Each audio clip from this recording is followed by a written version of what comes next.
ఆశ్లేష, మూలా నక్షత్రాల్లో పుట్టిన వారిని వివాహం ఆడవచ్చా? అంటే వివాహం చేసుకోవచ్చా? వారిని వివాహం చేసుకోవటం వల్ల ఏమైనా నష్టం చేకూరుతుందా? ఈ విషయాన్ని గురించి ఇప్పుడు ఈ వీడియోలో తెలుసుకుందాం. నా పేరు సూర్యదేవర వేణుగోపాల్, జ్యోతిష్యం, వాస్తు, న్యూమరాలజీ కన్సల్టెంట్.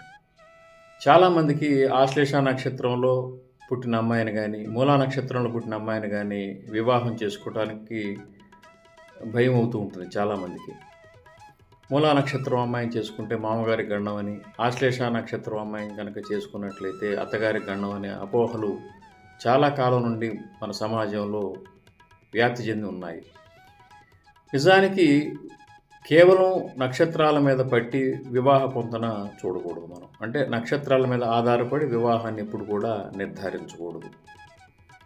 వివాహాన్ని మనం కుదుర్చుకునే సమయంలో జాతక పరిశీలన ముఖ్యంగా ఇద్దరికి చేయాలి, వధూవరులకి ఇద్దరికి. జాతక చక్రాల్లో లగ్నస్థానం, ద్వితీయ స్థానం, సప్తమ స్థానం, అష్టమ స్థానం, భాగ్యస్థానం, ఈ స్థానాలన్నింటినీ పరిశీలించాలి. నవాంశ కుండల్లో కూడా సప్తమాధిపతి యొక్క బలాబలాలు చూడాలి, షడ్బలాలు పరిశీలించాలి. ఈ విధంగా వధూవరులిద్దరి జాతకాలు ఈ విధంగా పరిశీలించి వివాహం చేసుకోవాలి.